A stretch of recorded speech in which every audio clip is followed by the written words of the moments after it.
What's up, lore masters? The Excelsior-class Starship was one of the most advanced vessels in the fleet, becoming a heavy hitter for the Federation and one of the frontline ships to combat the growing threat of the Klingons as well as the Romulan Star Empire in the 23rd century.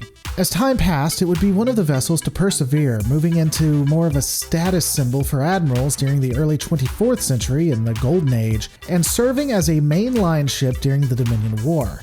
So it's no surprise that the vessel continued into the 25th century. The ship's modular construction and adaptability would allow its systems to be continually upgraded to the standards of the 25th century Starfleet. Ultimately, the vessel would be designated the Excelsior Advanced Heavy Cruiser and heavily modified for war. The vessel has 4 specialized consoles on its bridge, including 2 for engineering, 1 for tactical, and 1 for science. The vessel would have 3 weapons fore as well as 3 aft, with the ability for engineers and scientists to add up to 4 other pieces of technology if available.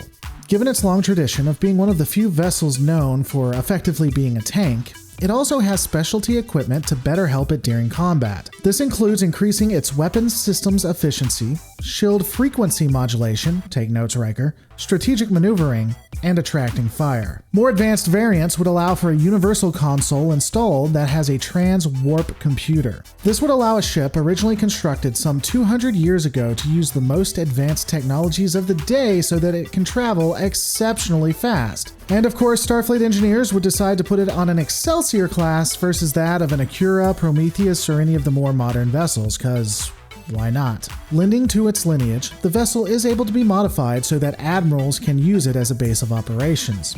This would allow for the changing of the types of consoles available on the bridge, meaning that there would be 2 tactical, 3 engineering, and 1 science. It's at this point that I was about to praise Starfleet for not changing the ship so much in the design that it doesn't look like an Excelsior after they were done.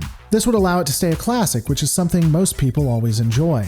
And this is generally correct, with most refits, including the Alpha, the refit, and the NX class, only changing the cells and barely changing them at that. There would also be the Resolute class that you have to buy, which is stated to be based on the classic design, and, well, that's a lie. Though they would try to create a machination of sin with the Resolute class, ultimately the ship design and purpose of the Excelsior was kept in the 25th century.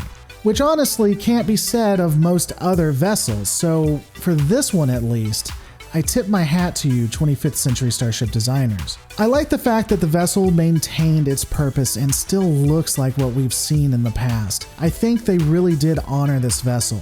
But all of these are my thoughts. What are yours? Let me know in the comments below. Don't forget to rate, comment, and subscribe, and I'll see you on the next Lore Reloaded.